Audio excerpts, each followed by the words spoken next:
rare and balanced view on politics in today's world. Based on facts, born of rationality, common sense, and logic, providing context on today's events, this is American Perspective with Rick Thomas.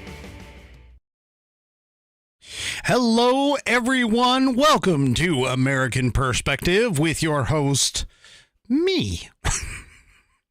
All right, I have to apologize. Before we get into anything, I have to apologize for last night. I told you before, though, that this was going to be a hectic week. Now, normally, this would be like a work-related thing. But unfortunately, last night, well, it was fortunate that it was for something personal. Let's just put it that way. No, nothing bad happened. But let me explain really quickly what did happen. Okay, now, as all of you know, my daughter graduates at the end of this week. This entire week is filled with all kinds of special things that they do. Last night was memory night, where what they were supposed to have was a presentation of pictures that have been gathered from all the parents and everything else, and they display it in some sort of a presentation on a screen in the Performing Arts Center.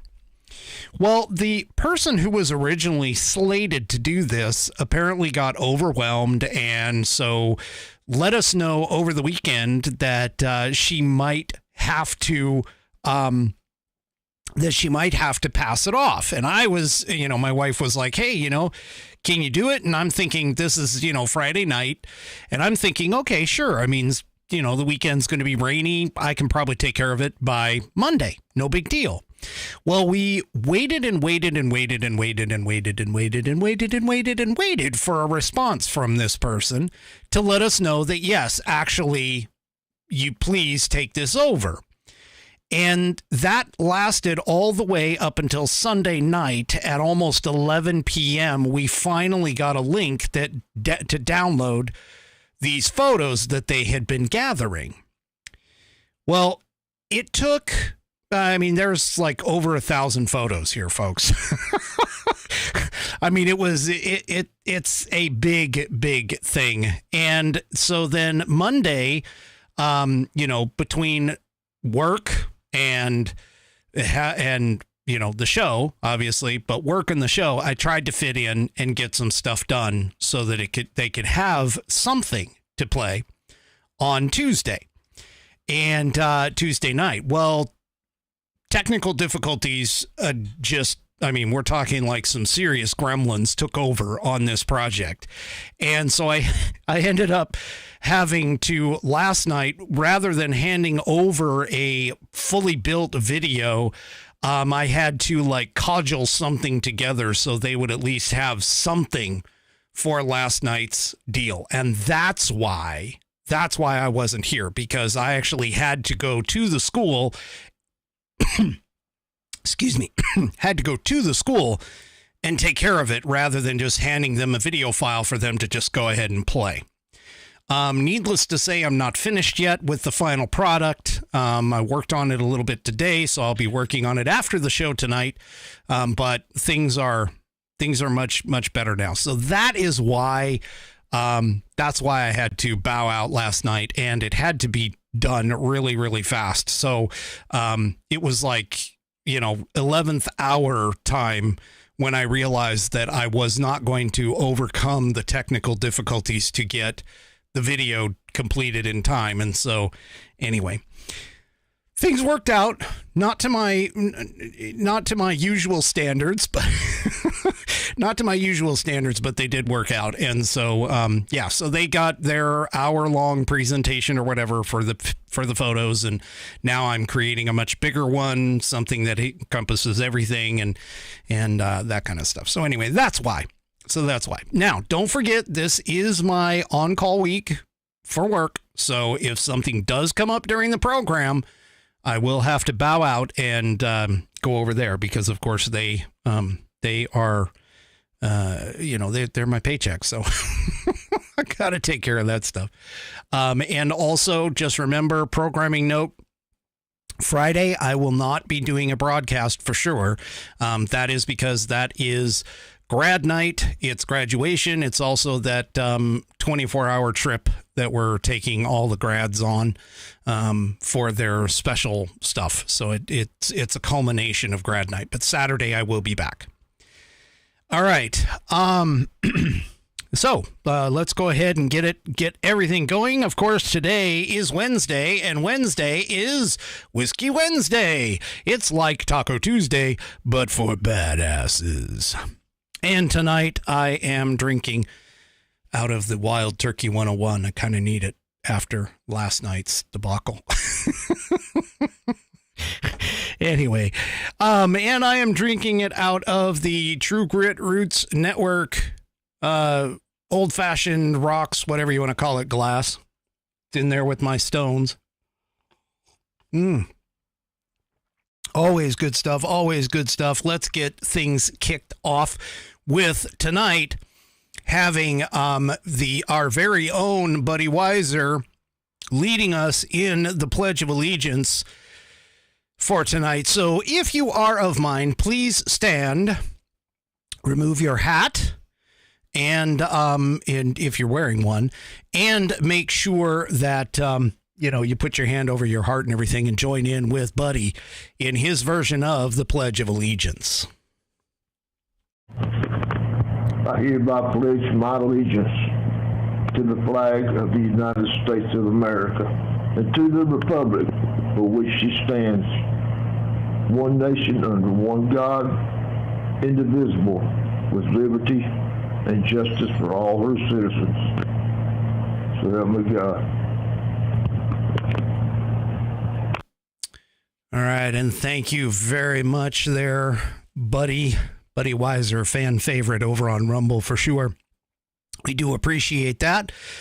If you would want to get your Pledge of Allegiance on in the rotation, go ahead and just record yourself saying the pledge in your style and send it to me. Via email, send the file to me, not you.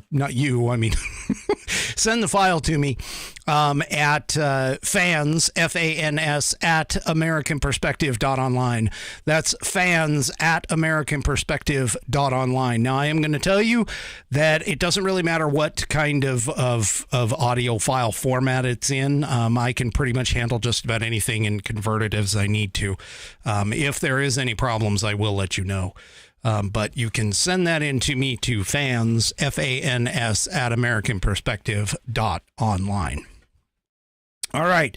So tonight's sponsor is True Grit Roots Network, TGRN.net. Come and check us out. We are on the Blues Highway for you 24/7, 365. We have fantastic on-air personalities providing you with 24/7 programming that is uniquely attuned to the blues and especially the independent artists in the blues.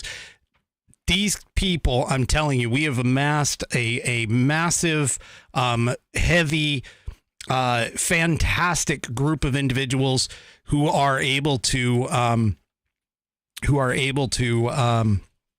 provide an angle or a look into the blues that is unique everywhere. And one way that we do this is we also provide special station programming too. For an example, we have Monday through Friday at noon Central Time here in the U.S., at noon, we have what's called the Blue Plate Special. Come and have lunch with the TGRN Blues crew weekdays, Monday through Friday, from noon to 1 Central Time, featuring tasty blues and R&B cuts from our kitchen. It's a great way to enjoy lunch together. Join hosts Vinnie Marini, Jonathan Oogie Richards, Jeff Hayes, Holly Harris, and Memphis Mark for the Blue Plate Special, right here, exclusively on TGRN Blues. And you can go with Vinny on Monday, Oogie on Tuesday. Wednesday is Jeff Hayes. Thursday is Holly Harris. And Friday is Memphis Mark. Come and check it out at tgrn.net. You can listen to our station broadcast right from your browser. Or what you can do is you can download our app from tgrn.net as well. It has a link, points you to where you need to go download it. Alternatively, you can find us in the Live 365 catalog of digital radio stations, as well as the Odyssey app. That's AUDACY, Odyssey, as well as iHeart. We are everywhere. I'm telling you, we are spreading the blues and a fantastic look at the blues, unlike any other. So go and check us out. TGRN.net. That's True Grit Roots Network out of Austin, Texas. All right, so let's kind of get this started here. First of all, I want to take, I don't often do this, but I'm going to do it here. You know, for all you liberal moron nutbags out there who've been saying 100% that, you know, Hunter Biden's laptop isn't real. Hunter Biden's laptop's not real. And I've been telling you on this program that, yeah, Hunter Biden laptop's, you know, his laptop is real. He's suing the freaking store that he dropped it off at and everything else. But I'm getting a little tired of these morons that are just sitting there and are saying that, no, it's not real. It's not real. It's not real. Well, guess what? It is real, folks. It's totally freaking real. In fact, it's so real that the defense has actually introduced it, or maybe it's the prosecution, I don't know, but his laptop has been introduced as evidence in his firearms case. Now, for those of you that don't know, basically what happened here with this federal firearms case is that he basically had a firearm. He was dating his brother's wife, or, you know, I don't know, stooping her, or however you figure that out. But anyway, he had this gun. She didn't like it. She took it. She threw it in a garbage can. That garbage can happened to be close to a school, and the Secret Service tried to clean it up. And he also lied on his federal firearms form, the form that you fill out in order to get a firearm. Wait a minute. I thought people could just go to a gun show and pick up firearms. No, there's actually a form that you have to fill out. And as a part of that form, you have to state on the form as to whether or not you are a drug addict. Well, that's essentially what happened is he lied on that form, got the gun anyway, and so now he's on trial for firearms violations. Now, if you also remember, too, keep in mind that the prosecution, while trying to go after, or trying to protect him, I should say, because, you know, that's what the prosecution does, is they protect people with the last name of Biden. They went and tried to create this sweetheart deal where not only would his tax problems go away, but this particular charge was supposed to go away too. Thank the Lord we had a sensible judge in that case who basically was like, wait, what? You want him to get complete immunity for all of these other things? No, you're not doing that. And threw the freaking case, or threw the immunity thing out, the agreement, the plea agreement that had immunity. Total mess up, total screw up, but whatever. Anyway, they've made this case, by the way, they've taken this case and put it in a very nice, or very, very heavy Democrat district, of course. They're charging it at their home in Delaware. I'm not exactly sure, not Rehoboth Beach, but somewhere in Delaware. Let me see if this actually, yeah, it's in Delaware, but let me see. Anyway, I don't know specifically I don't have it right in front of me. It's a Delaware courthouse, but anyway, the prosecution apparently had wasted no time in the first, this was yesterday, when this happened, but the prosecution basically wasted no time utilizing the contents of the hard drive, much of which we already know about. Okay, using text messages and images to make their case that Biden had purchased drugs, around the time that he allegedly lied on his FBI background check that he was clean. And according to CNN, prosecutors showed the court texts from the hard drive, which Biden and one of his contacts discussed purchase of 10 grams of something in the summer of 2018. Images of what appeared to be cocaine were also shown. Also entered into evidence were invoices from a rehab in Los Angeles, a rehab stay in Los Angeles a month prior to the gun purchase and the ATF form that he filled out. Okay, so, yeah, things are not going well for the Biden family right now because now we have definitive proof. Not that we didn't have it before, but these, leftist morons don't want to actually believe in the truth, just like they don't believe in Ashley Biden's diary. This family is a completely sick, twisted, perverted freaking family, man. I gotta tell you, they are so screwed up. But anyway, I digress. So the laptop is real. I was right. And so I'm going to pat myself on the back for that. Just not that I really need to take any kind of special, lap for that, but whatever. These guys, he's freaking, Biden just lies. Biden lied about it. No, the laptop isn't real. Oh, and by the way, let's not even count the fact that 51 freaking independent or supposedly independent intelligence officers said right before the 2020 election that, oh no, it was Russian disinformation. And never mind the fact that I've pointed out and showed you that 16% roughly of the people polled after finding out that the Hunter laptop Biden story was real, that they would have switched their votes. We would have been in a completely different freaking situation right now. We'd be looking at the end of Trump's term rather than the end of Biden's term, honestly.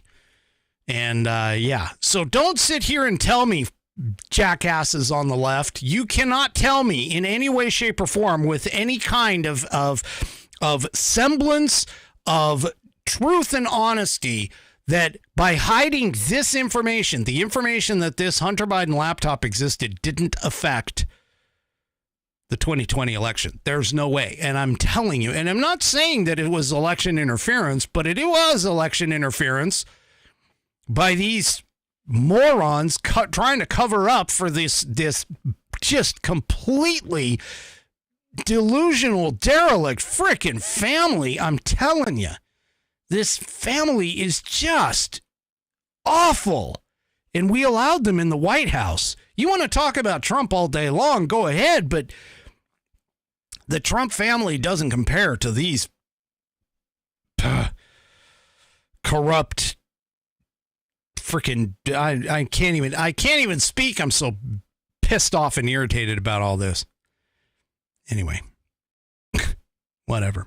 All right. Well, Biden is trying to get his career, his quote career, back on track in terms of staying in the frickin' White House. Did you hear this recently? In fact, just in the last 48 hours, he announced that he could issue an executive order, or that he was issuing an executive order that was going to crack down. Crack down. Oh, you're right. You're right, Outlaw Dogs. It is scum. Scum is the word. Thank you very much. Yes, scum is the word. Dr. Jill. Yeah, Dr. Jill. You got to wonder where Dr. Jill was when frickin' Ashley was getting diddled by her father in the frickin' shower, according to her diary. Her factual diary, by the way. Fucking leftist morons. I'm so freaking tired of all the leftists out there sitting there talking about, oh, that isn't real. That isn't real. Yeah, whatever. Anyway, let me move on. Biden announced that he's going to crack down on illegal alien crossings annually. Okay. And he's going to do this through executive order because apparently he says that Congress can't do the job. Well, in particular, he's talking about Republicans. He's not talking about Democrats. Trust me, he is not. He thinks that the Democrats, and him included, can do no wrong. They walk on water. They're basically Jesus all over again. But the reality of it is that this stupid moron could have done this a long time ago. In fact, let me prove that to you right here, right now. Here we go again with another piece of proof. You can see here in the blue, I highlighted it. This is Title 8, United States Code 1182, subsection little f. Suspension of entry or imposition of restrictions by the president. So this is part of the Immigration and Naturalization Act is where this came from, but it is written in Title 8, U.S. Code, Section 1182, so 1182, subsection little f. It states, whenever the president finds that the entry of any aliens, notice the use of aliens here. Aliens is the legal term for these people who are coming into this country. They're not illegal immigrants. They're not illegal migrants. They are illegal aliens. Legally, that's their term, folks. But anyway, I digress. Whenever the president finds that the entry of any aliens or of any class of aliens into the United States would be detrimental to the interests of the United States, he may by proclamation and for such period as he shall deem necessary, suspend the entry of all aliens or any class of aliens as immigrants or non-immigrants, or impose on the entry of aliens any restrictions he may deem to be appropriate. So in other words, as I pointed this out before, in other words, he can close the border tomorrow just by executive proclamation. He could just say, you know what? The entire class of all aliens, we are shutting down the border. You come across here, you're immediately deported. Done. It's over. Door slammed shut, baby. That's what he could do. But he doesn't want to. And why? Because he wants these illegal aliens to come into our country so they can frickin' vote. That's what he wants.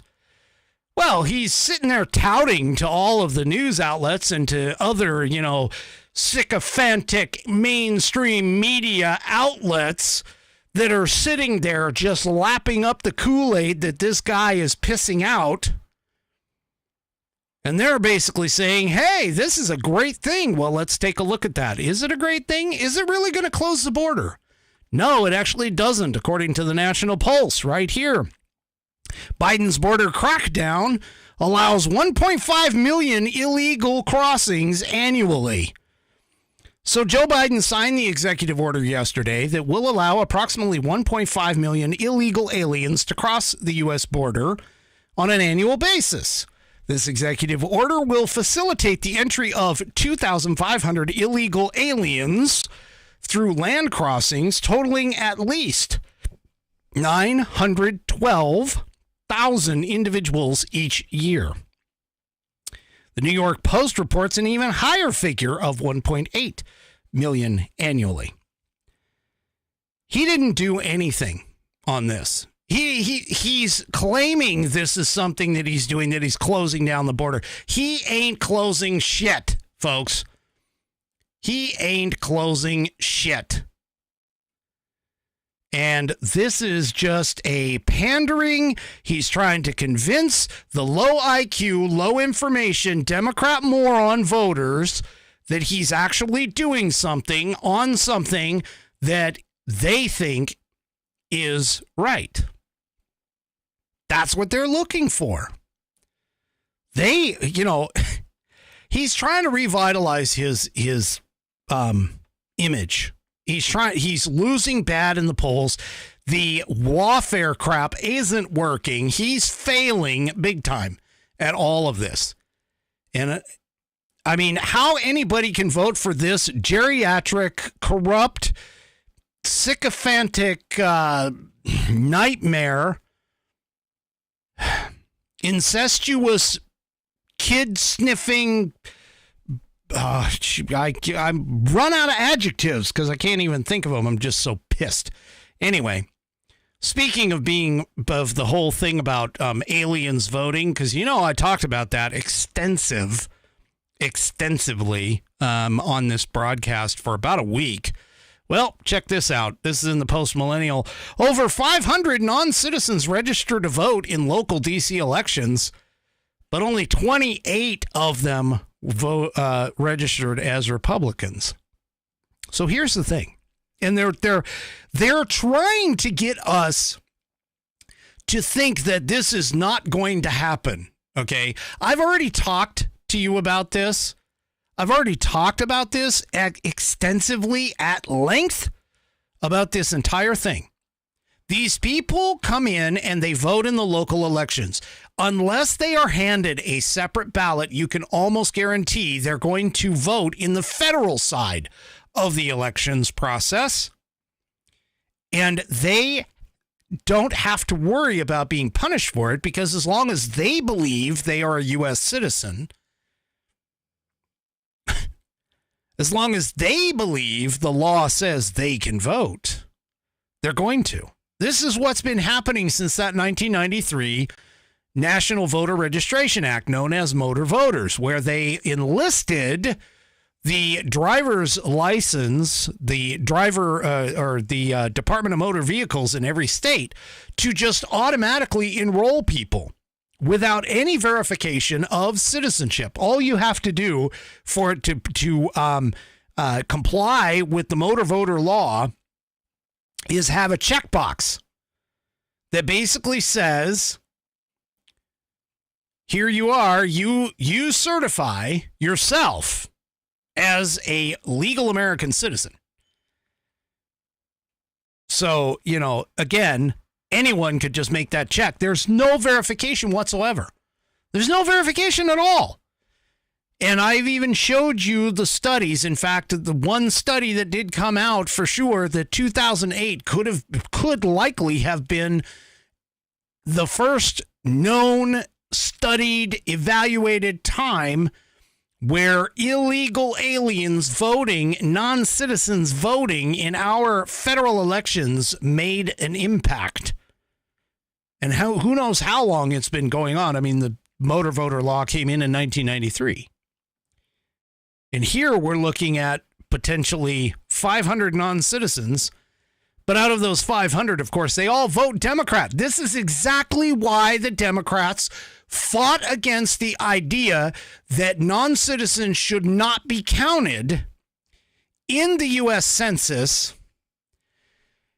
And this is one thing that Donald Trump mentioned for appropriations of things such as electoral college votes and the congressional redistricting process. That is exactly why they want to do it, because these people tend to congregate in large cities. They tend to congregate in heavy Democrat areas. They tend to vote Democrat. And so what are they doing? They're being counted as people who need to have representation. They're not citizens, but they need to have representation in Congress. And so therefore, the apportionment clause in the Constitution goes and starts taking away or redistricting the 435 House seats. And this does this based on population. This is exactly what the Constitution lays out. And then they add in the whole idea of the Electoral College vote, because for the Electoral College, you get whatever seats you have in the House plus 2 because of the Senate. And so that's how they figure the Electoral College votes. This is all a huge deal. This is a scam run by the Democrats. They try and try and try to keep power. This is exactly what they're doing. They're going and voting they're having non-citizens vote in local elections. The state probably, because states dictate the elections process. They're in full control constitutionally of the elections process. And so what they do is they get handed a ballot. Doesn't matter whether, Arizona actually does it a little bit more proper, at least until they go and change the laws. I'm sure the Democrats are working on that. But even in Arizona, if you can't prove that you're a citizen, you don't get a state ballot. You do get a federal ballot, though. You get a federal ballot. And it's, what? You haven't proved that you're a citizen of the state, but you go ahead and get a federal ballot instead of a state and federal combination? What the hell? Anyway, I've talked about that enough. I've gone over it. This is exactly what they want to do. This is why they keep fighting over things like voter ID. This is why they fight over counting non-citizens in the U.S. Census. This is all of this crap. All of this. All right. Well, here's another thing that happened with Joe Biden. And this, nobody who's really been paying attention to Joe Biden this entire time, his entire presidency, is really surprised by this. But apparently, Joe Biden sat down for an interview with Time magazine. And apparently, the interview did not go very well. They released a transcript of the interview, and let's just say there are several times where Joe is rambling about all manner of shit. And he would ask a question, or he would be asked a question. And they essentially, he would answer, and it would be something nonsensical. It didn't make any sense. It wasn't coherent. It wasn't, this is part of the reason why they want her audio to be suppressed. Let's be honest here. This is exactly why. But he went and he sat for the Time interview. And then, of course, the Wall Street Journal put out a article about it in detail, ad nauseum, as they say. And anyway, the point being here is that now there's a new report. After that came out, there's a new report that says and this is from reportedly five internal people. Now, keep in mind, they're probably Democrats, because if they were Republicans, they would go on the record saying about this. I think it was either Dan Bongino or Ben Shapiro that made that observation, and I agree with them. But Biden shows signs of slipping behind closed doors. And this particular part of it comes through to us, or comes to me anyway, through Breitbart. But it was essentially part of the Wall Street Journal piece on it. And apparently Joe Biden's been struggling behind closed doors during official meetings. For an example, he's been taking notes and reading verbatim from notes. He's been, drifting off. Now, whether or not that means he's drifting off to sleep or what, but he shuts his eyes and goes and just sits there. And nobody knows whether or not is he paying attention? Is he praying? Is he meditating? Is he thinking about his next ice cream trip? What the hell is going on with this guy? So the Wall Street Journal, this is according to Breitbart again, the Wall Street Journal spoke to more than 45 people, Republican and Democrats, over several months about these meetings, including to some who said that Biden mumbled and spoke so softly that people struggled to hear him. He closed his eyes for so long that people wondered if he had tuned out. And then, of course, he's reading from notes and bringing up obvious points. The octogenarian reportedly told House Speaker Mike Johnson at a recent policy change, or that a recent policy change was, quote, just a study, unquote, prompting Johnson to actually believe that Biden forgot the details of his own policy. Former House Speaker Kevin McCarthy told the newspaper, I used to meet with him when he was vice president. I'd go to his house. He's not the same person. The newspaper said that the White House has kept close tabs on which Democrats they were interviewing, and some of those Democrats shared with the White House recordings or details of the interviews and requested to speak again to emphasize Biden's strengths.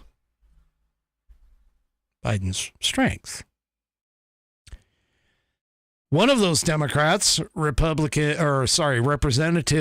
Gary Meeks, who is a Democrat out of New York, told the Wall Street Journal, they just, said that I should give you a call back. So in other words, the White House is pressuring Democrats who spoke to the press to try and tell them, hey, you got to cover up this shit. You need to talk and you need to tout Biden's, virility or something. I don't know. You guys do know that Joe Biden as vice president swam naked in the White House pool in front of female agents. Could you imagine how what kind of sick bastard is going to do that? Yeah, I'm just going to get naked up in front of here and all these, female agents. I'm just going to get naked. Whoa, look at that. That thing's sticking out in front of me. Woohoo, yeah. Anyway, this guy is just sick and demented and just okay. What was it? Wait a minute. I gotta find where it is. What scum? Thank you. Yes, I have to say scum. Anyway, apparently during a January 17th meeting this year on Ukraine with nearly 24 lawmakers, much of the conversation reportedly didn't include Biden. And when questions came directly to him, he would turn to staffers. According to one person who attended, they told the paper, you couldn't be there and not feel uncomfortable. House Minority Leader Hakeem Jeffries, boot or ass, Biden's ass. Here's Hakeem. Kissing that ass. But anyway, he argued that Biden was incredibly strong, forceful, and decisive. Yeah. Senator James Risch, who is from Idaho, he's a Republican, who was also there during that same meeting that Hakeem Jeffries was talking about, disagreed, saying, what you see on TV is what you get. Oh, God. I'm sorry. Why we even have this guy on? I'm telling you, there is something to Dan Bongino's thought. And I don't know who it's going to be, but Dan Bongino has this thought that they're going to get rid of this guy. The way all of this is starting to come out, and especially, keep in mind, this is normally not that I'm saying that the Wall Street Journal is like any, bastion of truth. It really isn't. Outside of the opinion piece, the opinion pieces in the op-ed pages, they're really, they're kind of left-leaning. But let's be serious. Time is completely left-leaning and gone, right? They're 100% a propaganda outlet. And yet now we're starting to hear that Biden is having some serious problems trying to stay awake, trying to pay attention, trying to interact with these people, and he's not getting the job done. So the question that any sensible American would be asking themselves is, who in the hell is driving the freaking boat? I guarantee you, if Joe Biden actually gains the Democrat nomination, okay, you're looking at not Joe Biden as the president. You're looking at whoever his running mate happens to be. And as of right now, that happens to be Kamala Harris, which has a lower approval rating than even Joe Biden. As far down as Joe Biden has actually fallen, she actually is even worse. Now, they're not going to be able to necessarily get rid of her, because some people have kind of suggested that. They've been like, yeah, they're going to pass up Joe. They're going to pass up Kamala, and they're going to pass those two up, and they're going to put in somebody else like Gavin Newsom out of California. No, think about this. Karine Jean-Pierre, arguably the worst press secretary that the United States has ever freaking seen. She is staying at the podium after trying to get ousted simply because she satisfies DEI requirements. She has literally no experience. She has no gumption to actually, no skill set to actually do the job properly. And she's staying there. She comes back to the podium every single time we turn around.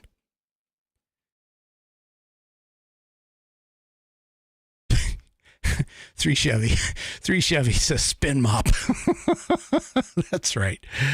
Oh, but anyway, I mean, come on, folks. Really, seriously, who are they going to get? They've got nobody on the freaking bench. If they were to pass up Kamala, those optics, I mean, let's be honest here. She's female. She's freaking, at least according to her, or at least according to them, she's, African American. She's not, but whatever. She's a black woman, I mean, seriously, they won't pass her over. But she is arguably worse than Joe Biden. And Joe Biden is just a oatmeal brains waiting for somebody to tell him what to do. The guy does it in every single speech. He stands at the podium totally confused. No idea what the hell. Where is he going? What's he doing? He has nothing in terms of intelligence. And then you wonder why. Which, by the way, just before I move on to the next topic and do the segue here, but Joe Biden apparently made a claim during his Israel speech that Israel approved the peace treaty that he proposed, which kept Hamas in power and stopped them or whatever the freaking thing was. Israel told him to go F himself. They were not going to agree to that meeting or to that treaty. And so now, reportedly, he's trying to get it pushed through the UN. Oh, what a freaking moron. My God. You remember he has no foreign policy accuracy whatsoever. And he even made that same claim during that speech, by the way, that he made that same speech, by the way.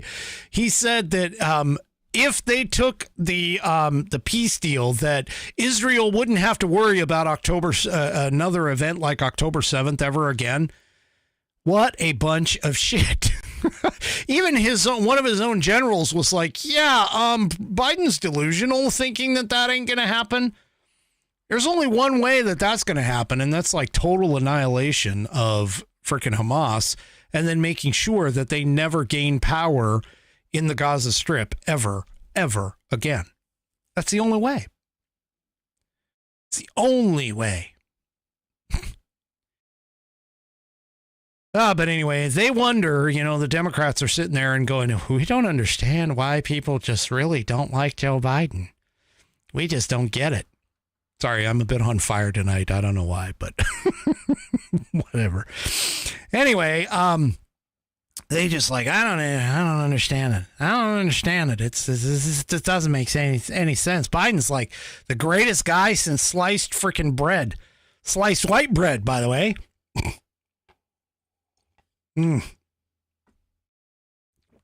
Anyway. Ooh, that was a big sip. That was more of a actual swallow. That was a Buddy Weiser swallow. That's what that was. Anyway. This in the Daily Caller. Swing state voters say they have no clue what crime Trump committed and think that the prosecution was political. You think? Yeah. Yeah, it was political, folks. And we're starting to wake up and realize, well, those of us who are just now starting to wake up and realize, those who have been sleeping, you know, some of us lions out there have been trying to wake up the sheep, and they're starting to realize, oh shit,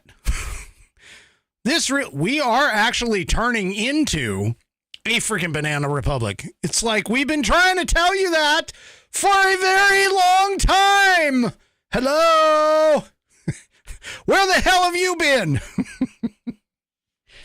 Trying to figure that out. Well, swing state voters are now saying, oh, wait a minute. This trial in New York, we don't even understand what crime Trump actually committed. Nobody knows.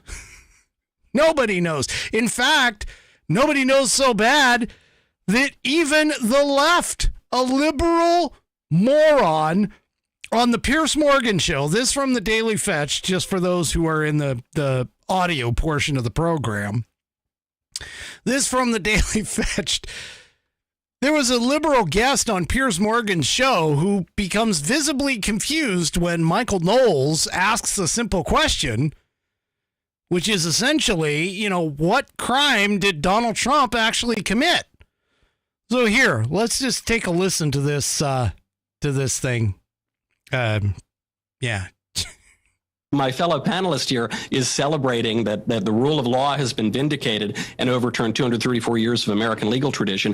I would challenge her to see if she could possibly articulate how and what crime Trump committed, because so far Alvin Bragg, the DA, has failed to do so. The judge in the case, Judge Merchan, has failed to do so. And they can't do it because Trump didn't commit any of the crimes for which he's been convicted. Well, let's just ask quickly before I go to Kevin. Francesca, just on that point, what crime did Trump commit? It was financial crimes. It was white collar crimes. That is exactly what they charged him. He was convicted on. What was the crime? It's New York State law. I understand. What was the crime? It is New. Francesca, I don't even like it. It is hang on, literally, he just got convicted on 34 counts. Francesca, what was the crime? Of like cooking the actual books. What was the crime? You are not allowed. So you are not allowed to use your own financial, like your own money to pay off somebody, and then he logged it as something different. He logged it as just a regular payment, but he was actually paying off this porn star to keep quiet, which, if he hadn't been running for president, would not have mattered, but he was, and so it impacted campaign finance laws in New York State. Okay, that is what Juan Merchan just oversaw this.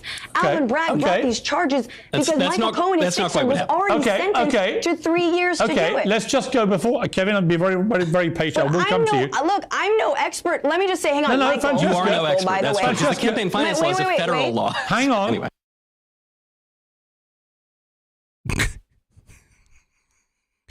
Oh my gosh. Do you realize how stupid these people actually are? Oh my gosh. Yes. There was nothing. He did nothing wrong. And you know what's worse is if they had allowed the FEC guy who was going to be their freaking witness on the stand, if Merchan had allowed him to freaking speak, they would have known all this. Alvin Bragg basically did backflips, which is really hard considering, you know, how big Alvin Bragg, fat Alvin Bragg actually is. He did backflips in order to try and get this case set up as a felony in state court. Now, assuming, which I don't, but assuming that Trump actually ordered the mislabeling of the money in their books, that's nothing more than a misdemeanor. The problem is that they can't prove which freaking crime, because they had 3 of them, okay? But which freaking crime Donald Trump actually committed. And this is part of the problem with this whole situation, is that not only did Judge Merchan basically tell the jury, you don't even have to pick the crime, you just have to assume, based on the evidence that has been presented, you have to assume that Trump did something wrong. Forget the fact that any one of 12 people, all you have to do is just assume that President Trump did something wrong. Well, shit, 8 of the freaking jurors said at the outset that they hated Trump, even though they never met the man. This is a circus freaking court. And I'm telling you right now, this is going to get overturned. I mean, even if the New York Appellate Court doesn't overturn it, it will eventually hit the Supreme Court, and this will be overturned. But this is a bunch of bullshit. Bullshit. Okay? Let's just put it out there. It's a bunch of crap. And they can't even articulate it. You ask anyone on the social media. You ask anyone on the social medias about this. Okay? They all are like, well, he committed campaign finance law.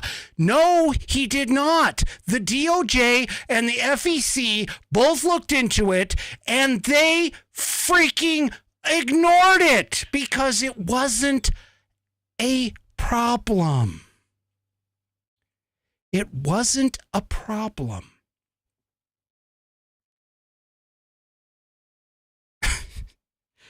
Folks, we're living in a freaking world where apparently if you just sneeze the wrong way, you're going to get convicted of, I don't know, pollution of the air or some shit.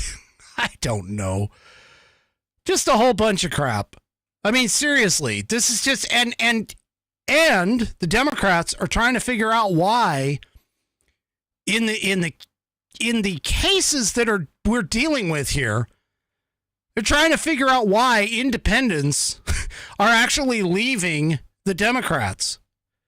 You got some geriatric bullshit, corrupt scumbag in the White House who sniffs kids, goes and showers with his daughter, has a crackhead for a son, has collected all kinds of freaking money from foreign entities in his lackluster career as a senator, vice president, etc. He's so freaking dotard and feeble that the DOJ won't even go and try him for the obvious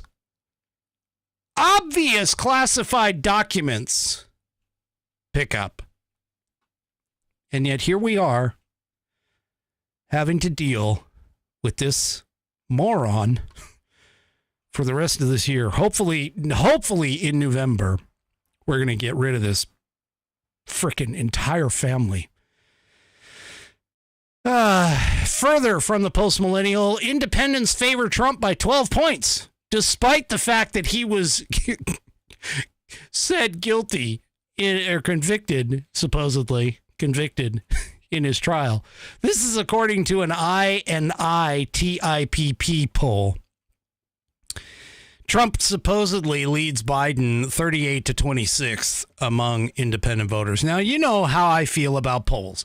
Polls, an individual poll, you can't just take an individual poll, but what you can do is you can use a multitude of them in order to gain some sort of an average. And on that average, you can then see what's considered as a trend line in order to understand where things are going. Now, I didn't look it up tonight, and I'm not going to now, but I can almost, well, I won't guarantee you anything, but I will probably look it up tomorrow to kind of see what is the trend line that is going along with these polls. Folks, if you're voting for this moron, meaning Biden, in frickin' November, you are a moron. You're a moron voting for a moron. That's all there is to it. This is probably, I would venture a guess that this is probably the most corrupt administration, even more corrupt than Richard Nixon and Watergate. And we all know how, absolutely awful people try to portray that whole Watergate thing. This guy doesn't even compare to Nixon. Nixon's freaking rolling over in his grave thousands of times. He looks like a freaking spin or some kind of a pinwheel rolling over and over and over again. This guy. I'm telling you. And if you think that it's him, by the way, I'm just going to point out that this is more than likely connected to Obama.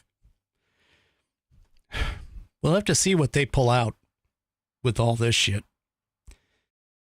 But hey, even more bad news. As if the news couldn't get any worse. I mean, let's be honest here. Even if the news couldn't get any worse. The whole thing about this lawfare thing is they hit Trump with 4 separate trials with the idea that one of the 4 was going to stick. Now, right now, one of the 4 actually is sitting in a position where he has been, quote unquote, convicted for the moment.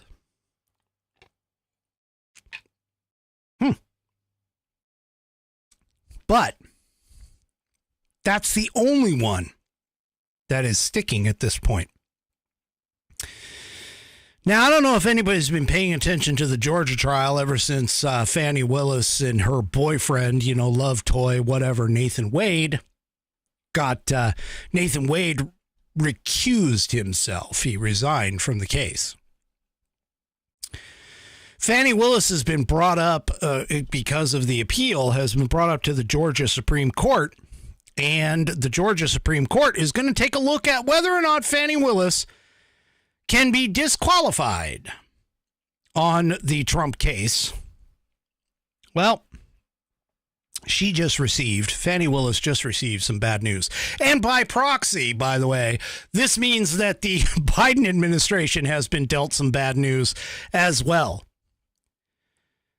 So this case in the Trump 2020 case, now, if you recall, I told you that she was going to the Supreme Court, that the Supreme Court had scheduled a hearing for October. Okay. Well, now, because of that hearing in October, the Georgia Supreme Court has said, you know what? Nothing in this case moves forward until we have that hearing. You can't, Judge McAfee, you can't hear anything. You're pretty much dead in the water, dude. This case is done. I mean, as far as moving forward, until the Georgia Supreme Court says that they want to do this. And by the way, they also put out, according to this piece in RVM News, that a decision on her dismissal will not come out until March 14th of 2025. Oh, hell. Oh, my gosh, folks. Outside of Fani getting kicked off the case and the case just disappearing, this is probably about the next best thing. Because this basically gives a big double-barreled, family not so friendly, middle frickin' finger to the whole Democrat Party about this Georgia federal elections interference case, which we know isn't even a big deal. All Trump did was say, hey, you ought to check your shit, man, which I've already told you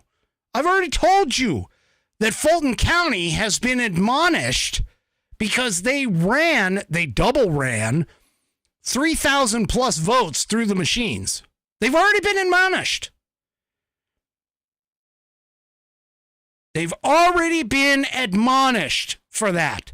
So don't sit here and tell me that Trump did not have a right to ask the freaking question about whether or not there was any malfeasance going on in freaking Georgia.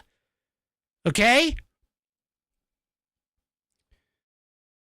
But anyway, she's been told that her case is basically stuck until at least past the election. So this is done. You can effectively say that the Fani Willis case is finished.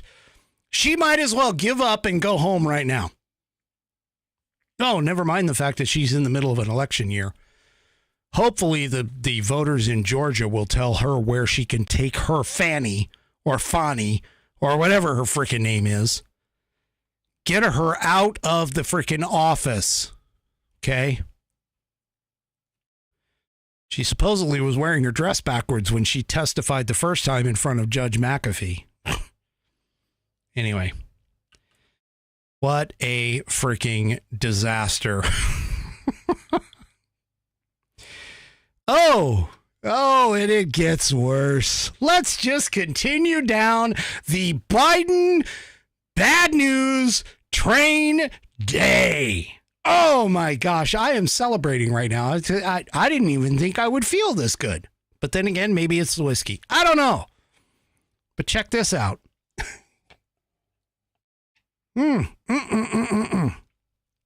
It's not only court cases.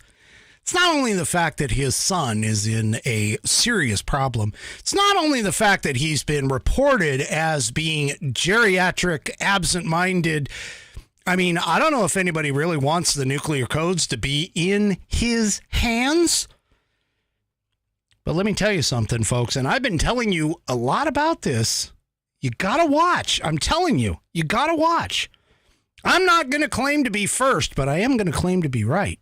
So let me just tell you this. There's a new report that exposes the media gaslighting on Biden's jobs growth. You know that whole thing that they've been talking about the entire time? They're like, oh, yeah, the Biden economy is incredibly good. You pissants, Americans, you know, the guys that buy groceries every damn day and everything else, you guys, you're all like stupid. Jobs are up. Prices are down, even though they aren't below, you know, what they were when he came in office. Inflation is down, even though it's going up at twice the rate that it was under Trump. Yeah, well, guess what? There's a new report released by Bloomberg. A Bloomberg opinion executive by the name of Robert Burgess. God, I'm having problems speaking. Whew, obviously, this wild turkey's hitting me quick. But anyway, Robert Burgess released the findings of a new Bloomberg economics report that threw a big wrench into the so-called strength of the jobs market. Leftist media outlets repeatedly laud, meaning applaud or push, saying that it's awesome, to the public. Bloomberg Eco out with a jarring report saying that monthly non-farm payroll prints likely overstated, keyword, overstated job growth last year by 730,000. They overstated the jobs report. Folks, I know I do these economic segments every so often. And I get it. If you're not into economics, I completely understand. But this is a key thing to understanding where you are at economically within America's system. By them overinflating the jobs reports, by them overinflating the inflation reports, by them overinflating the job participation reports.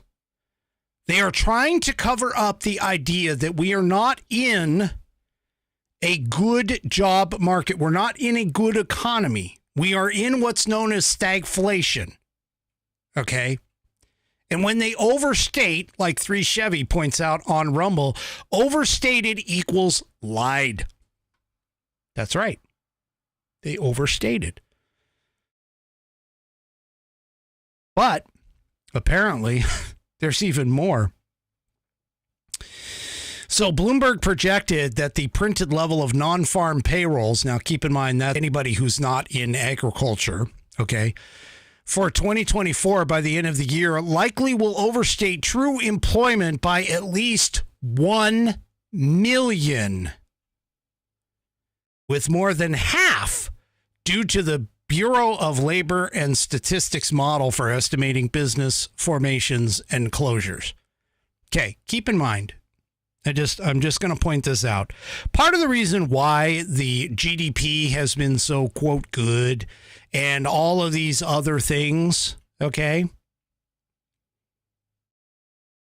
All of these other things that are going on is because of the fact that the government has been throwing money into the economy, has been creating positions at the government in order to carry the GDP, carry all of this, make this look absolutely wonderful during the Biden years. But it's not absolutely wonderful. Never has been. Even ADP, which is like the biggest payroll organization in the United States, even ADP says that the U.S. job growth has actually hit its lowest point this year with only 152,000 new jobs in May. Folks, I'm telling you, the American people who live paycheck to paycheck every single week or month or whatever, and I'm probably one of them. I can tell you, I'm so freaking scared to even look at the paycheck every freaking month and try and figure out how to pay for shit. And that's what Americans are doing. They're all sitting there trying to figure out how to pay their bills and keep things going. In fact, if you haven't noticed, credit card debt, meaning that people who are paying on credit cards, has increased to the highest level ever under Joe Biden. This man is not good for the American people. He is not good for America. He keeps talking about saving democracy. We are a freaking republic.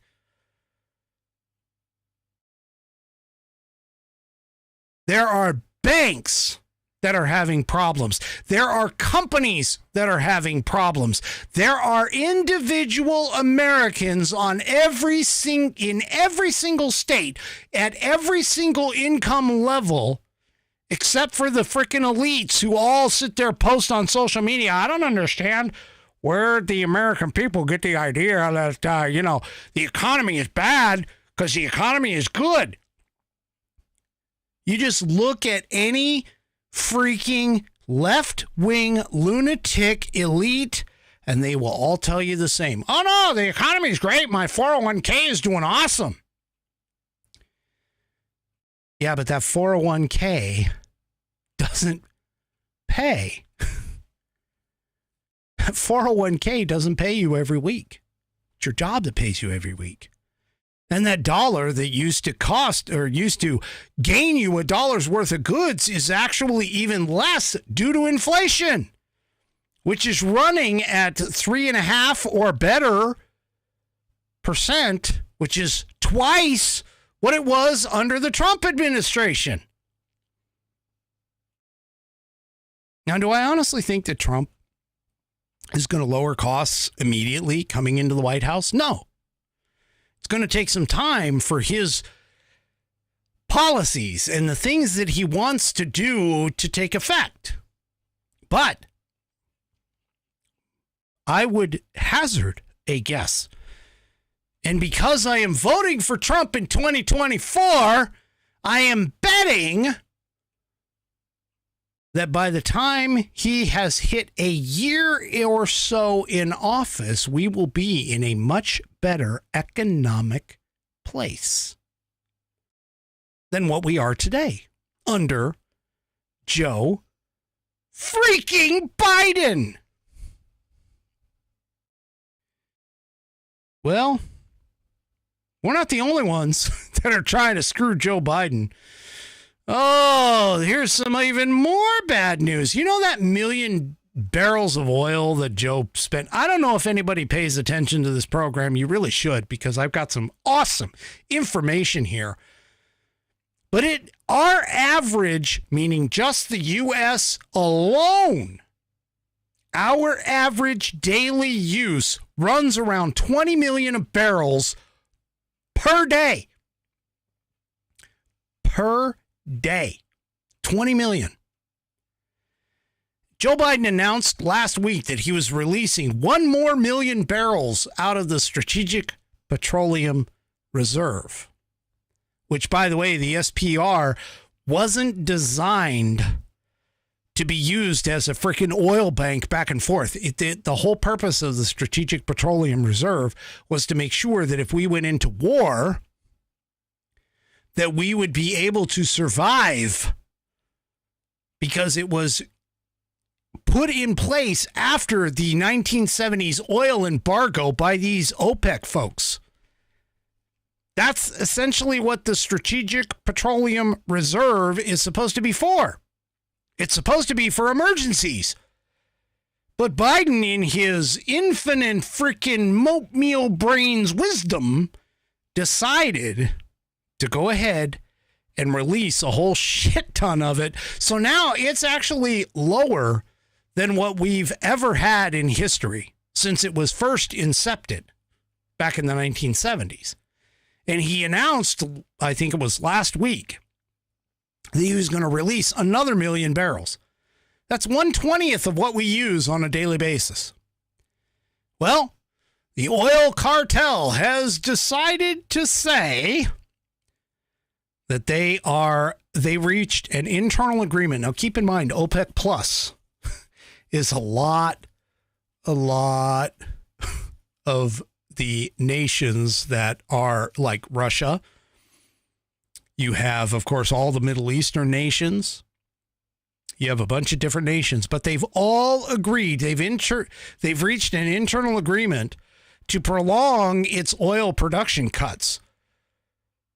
They actually have decided that they are not going to, I mean, even though Joe Biden has gone there on bended freaking knee going, please, please, please save my political future and my power future by freaking releasing some oil. They've said, yeah, guess what, Biden? You suck. You're out of here. You know what's even funnier, though, is that the Saudis and Qatar and some of these other places, they don't want Hamas over there. And what is Joe Biden trying to do? Joe Biden is trying to ensure that Hamas stays in power. That's what they're looking for. Yeah. Anyway, the oil cartel, this is in the Daily Caller, by the way, the oil cartel, made up mostly of Middle Eastern nations and other oil-producing states, is prolonging existing production cuts of 3.66 million barrels per day throughout the end of 2025. So this is going to extend into even a potential Trump administration, and extending its ongoing cuts of 2.2 million barrels per day through September of 2024, according to Reuters. The cartel's deal to extend the cuts could mean that oil prices will remain high through this fall's presidential election, according to the Wall Street Journal. So let me explain to you, let me do some explaining to you, Lucy. Okay, let me explain a little bit of how this works. Okay, you take oil, crude oil, and you refine it into gasoline. Now that oil comes in at a certain cost. And when it's refined, which, by the way, we have very old oil refineries here because of the fact that nobody wants to upgrade thanks to the EPA. And we haven't built a new refinery in a very long time. But what we end up with is you take that oil that we purchase on the global market at global prices, because God forbid that we actually use our own U.S. made oil crude and, energy independence, let's say from Trump, that we used to have under Trump. Energy independence. Anybody recognize that? But anyway, so we take that crude oil, we refine it, and we turn it into gasoline.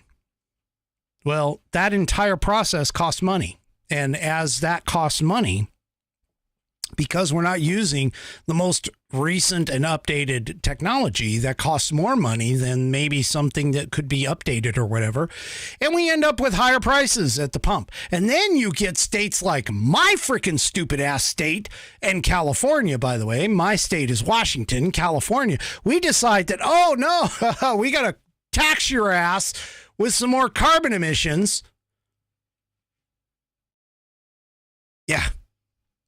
Whole bunch of shit. Wow.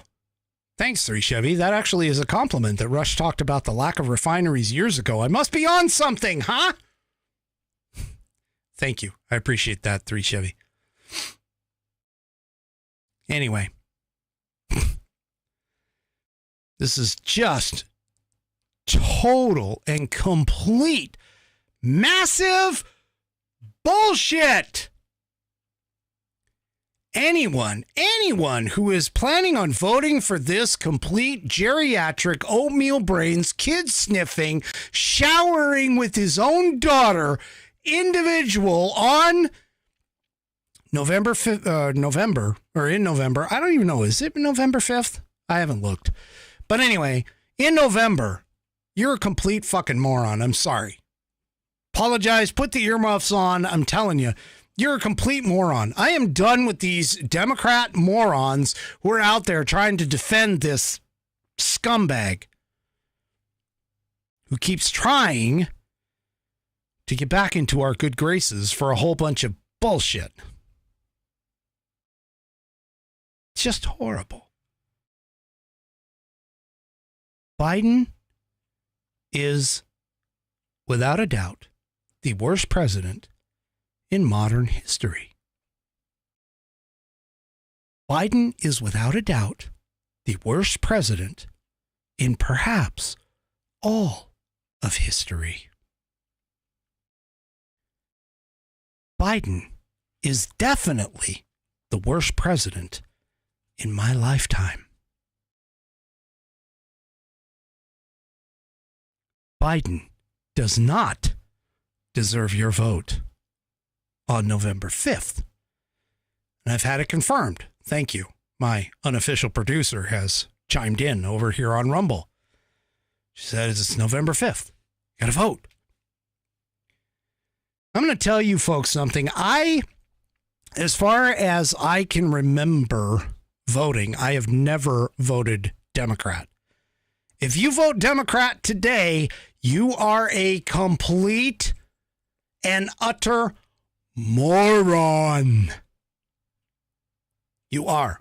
I'm sorry. In my opinion, you are a complete and utter moron. Because as Dan Bongino, who I'll admit I do admire, he says, Republicans may not be the answer to your problems, but Democrats are most certainly the cause of them. And I can tell you, after living in a Democrat-run, completely overrun state, like I do, for the majority of my life, I can tell you Democrats are probably the most stupid people when it comes to reality in this world. And I'm telling you, people, if you do not vote for Donald Trump in November and make America great again, we will never be the republic that we once were. We will never be the republic that we once were. Right now, we're skirting with Banana Republic. skirting with it. I'm saying skirting. Some people are like, hey, you know what? It's already gone. But I'm saying skirting with it. But we'll never get it back. We will never gain our republic and our freedoms back. Folks, the Democrat Party has fallen down into what Mark Levin calls American Marxism. That's exactly what they are. They are Marxist leftists. And I'm done. Gloves are off. I don't care one iota. If you think for 1 second that I'm going to sit down and take your crap any further, you are completely and utterly wrong. And you shouldn't either. Come November 5th, vote like your freedom depends on it. Because it does. It 100% does. Speaking about that, by the way,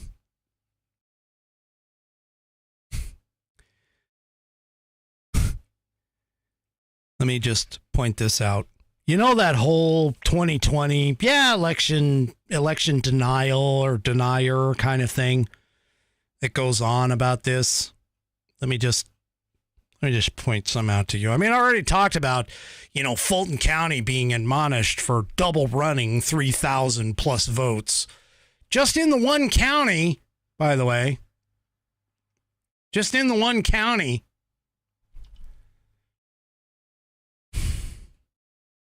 But here, according to the Washington Examiner, the Arizona Republican Party, known as the Grand Old Party, GOP, they file a lawsuit over more than 500,000 unaccounted for voters on the rolls. You don't think that election issues have occurred? Now, keep in mind, this may not have been a coordinated kind of thing. I'm just pointing that out. And it may not have been something coordinated. But I can tell you this much, that there is plenty enough other stuff going on here that it doesn't necessarily need to be coordinated. Okay?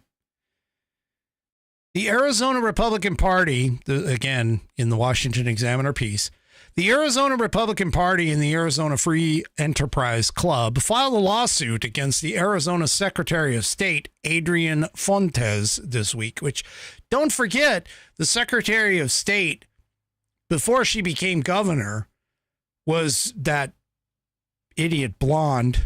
I can't even think of her name. But anyway, she was before she became governor over Kerry Lake. But anyway, both organizations have accused Fontes of violating numerous issues relating to the National Voter Registration Act, according to a post that's on X. Now, the post on X by the Republican Party reads, breaking. Arizona GOP and Arizona FEC has filed a major lawsuit against the Democrat Secretary of State, Adrian Fontes, for critical voter roll issues. We won't stop fighting for integrity, transparency, and accountability in Arizona elections.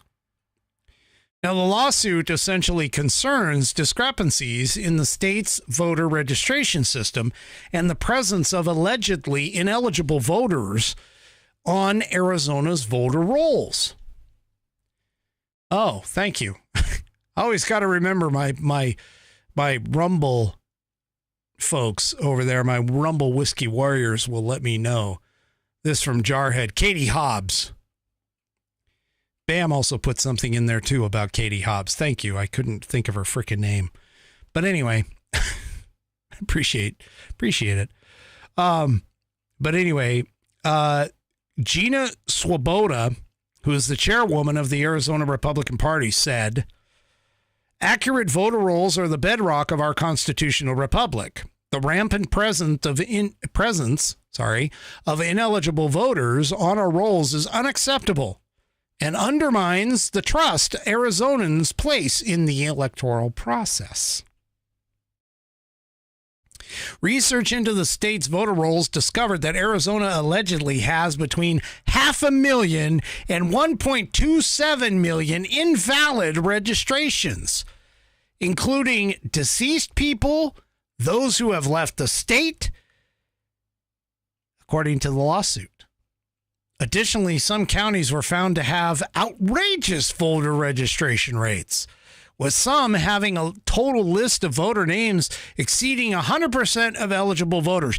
How many of you people that are out there who are paying attention to this stuff remember seeing those counties in certain states, especially swing states, where they had 125, 115, 110, 105% of the voters returned to them? Okay, I'm going to tell you it is a mathematical impossibility to have anything higher than 100%. Okay, if you have something higher, that means that there is something wrong with your count. And by that, I'm talking about the people who are registered to vote. If you want to have 100% return on those registered to vote, you can't possibly have 125% of registered voters returning ballots. There's no possible way. You either have less than 100 or 100. That's how it works. This is completely freaking insane. And this is what happens when you don't account for people who have moved out of the county, or you don't account for dead voters, or even better yet, illegal aliens on your voter roll. That's what happens here. And this is what the Republicans have been trying to keep from happening with their voter IDs and making sure that only citizens get to vote in U.S. elections. Yes, it is already illegal, but they're allowing people to sign up without proof that they actually are a legal citizen. This is stuff that we have to get cleaned up. It may not happen for 2024, but we have to get it cleaned up before the following election, and definitely before the next census in 2030. All right, I have a fantastic pet of the week for you tonight. As soon as I can figure out which button to press to get the wonderful graphic to go, let's go. And here we are with Pet of the Week. This was submitted by, I think it's Naraz JJS over on Rumble. I hope that's right. Oh, my goodness. Anyway, she has submitted her young by and very big boy, by the way. Young and big boy. Baxter. This is Baxter. Everybody say hi to Baxter. Baxter, say hi to everybody. Baxter is 100 pounds. He is 100 pounds. He is huge. Huge. At least compared to my 60-pound dog that I have. Anyway, but now this, 100 pounds, I'm telling you, is a dog. Anything under 30, not a dog. This is a dog. All right. This is a dog. Now, Baxter is about 4 years old. He is a Rottweiler Lab mix. And apparently he is so lovable, he is always a lap dog. Now, could you imagine having a 100-pound lap dog sitting on your lap all the time? Apparently, he refuses to go out to go potty unless he has one of his humans with him. So he's a bit of a he's a bit of a shall we say scaredy cat maybe. Anyway, but Baxter, being 100 pounds and having the visage or look that he does, because you can definitely see the Roddy. You can definitely see the Roddy in him. And all Roddies, by the way, they always have this when they have their mouth open. They always look like they're smiling. You know, all Roddies have that. But anyway, he apparently scares the crap out of other people that come here. So even though he is a, shall we say, scaredy cat on the inside, he definitely intimidates people just because of his size. And I can tell you, too, just by the fact that my Angus is sort of the same way, he acts all big and bad, has his, gets his, we call them his hackles. It's where the hair stands up on his back when somebody comes home. He acts all big and bad, but believe me, his bark is much worse than his bite. So this is Baxter for tonight. Thank you very much for submitting him. He's got just a brilliant copper color. That is, man, I bet when he's washed and like just fresh in the sun, wow, I bet he just shines. But anyway, I'd love to meet Baxter one day. Yeah, maybe I will. But that's Baxter for tonight's Pet of the Week. Thank you for the submission. And do me a favor, if you would like to submit your pet for Pet of the Week, you can do so by sending me a picture or more of your pet, as well as, I do videos too. I've done some videos as well. And you can just submit your pet at fans, FANS, at AmericanPerspective.online. That's fans at AmericanPerspective.online. You can go and submit your pet for Pet of the Week. That is a Wednesday night segment. If I get pets, I will go ahead and put them in for Pet of the Week, and you guys get to enjoy them. Also, send in, as well as pictures, you send in some stats and maybe even a story or two if you have them for us to enjoy. So go ahead and do that at fans, FANS, at AmericanPerspective.online. The other segment that I do as well is Saturday nights. I do a segment called Question of the Week, which I don't recall if I have one. If I do, I apologize. But if you want to get your question answered, it can be just about anything. I'll research. I'll do stuff. But you can go and send that in to fans at AmericanPerspective.online as well. All right. Good night, everybody. I hope you have a wonderful rest of your evening, and we will see you tomorrow at 5 p.m. Pacific, 8 p.m. Eastern Time, right here on American Perspective. Don't forget, if you are not a member of Rumble yet, please head over to rumble.com. Get yourself an account. It's free. And once you are there, search up the American Perspective channel, as well as making sure that you click that follow button so you can be notified every single time that I go live. If you are already logged into Rumble, please do me a favor, hit that thumbs up button, because that is how Rumble, one of the ways that Rumble pays attention to videos. I would love to hit the leaderboard this year. It would be awesome to hit the even just like an editor's suggested thing. That would be awesome. Have a great rest of your evening. Hopefully nothing else will happen. Like I said, Friday night, don't forget programming. Friday night, I will not have a show, but I should have one tomorrow, and I should have one for Saturday. So we'll see you guys next time on American Perspective. Good night, everybody. The previous broadcast was produced and is owned by Active Eye Media LLC. All rights reserved.